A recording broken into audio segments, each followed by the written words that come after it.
La situation des orques de Marineland est critique.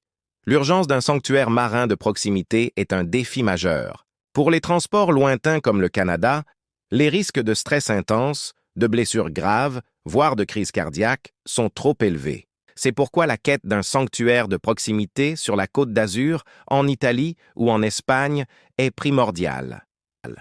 L'objectif? Trouver une calanque spacieuse et suffisamment profonde dans laquelle un enclos marin pourrait être aménagé.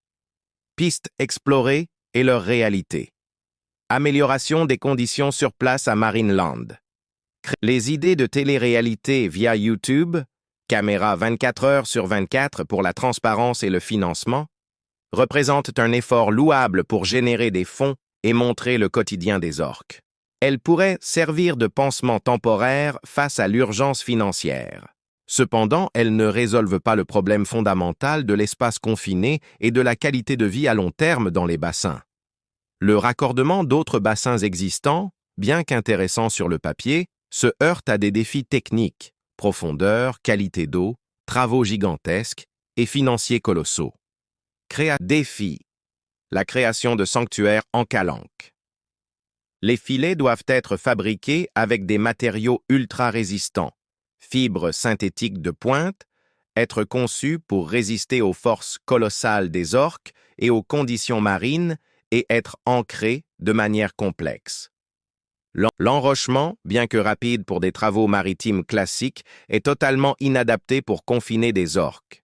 Le risque de blessures graves sur les roches rugueuses et l'impossibilité d'assurer une étanchéité complète en profondeur rendent cette option non viable.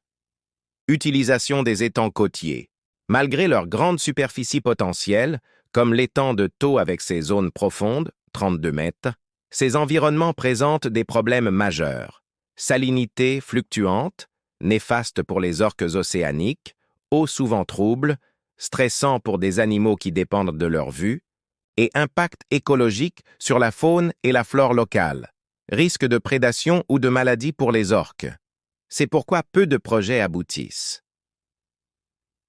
Trouver une calanque ou une baie qui offre une profondeur suffisante et constante, idéalement plus de 15-20 mètres pour permettre des plongées significatives, une protection naturelle contre les tempêtes, une qualité d'eau océanique stable, salinité, température, et un isolement suffisant pour limiter le stress lié aux activités humaines.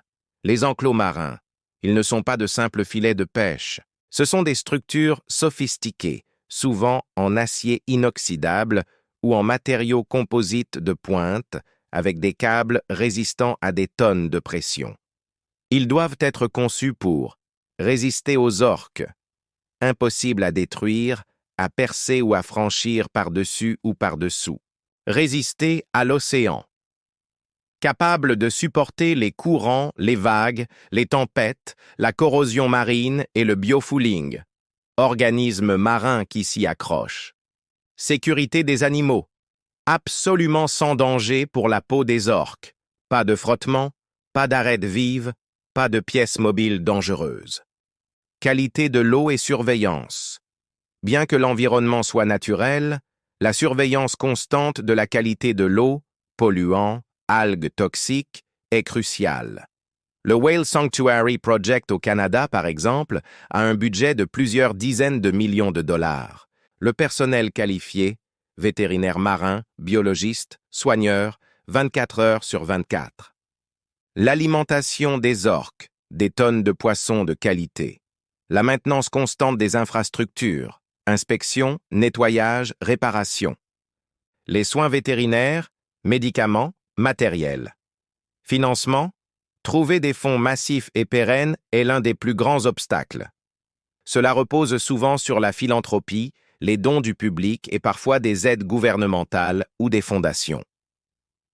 L'acceptation et les réglementations. Autorisations administratives.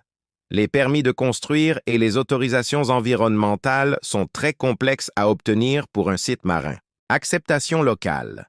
Les populations riveraines peuvent craindre les nuisances ou l'impact sur l'environnement. La consultation et l'adhésion locale sont vitales. Conformité légale.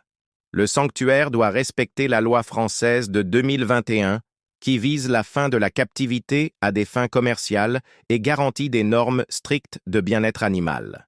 L'urgence d'un consensus pour un acte fort. La situation des orques de Marineland est une tragédie qui s'écrit sous nos yeux. C'est un défi immense, mais c'est le seul chemin éthique et durable pour leur survie.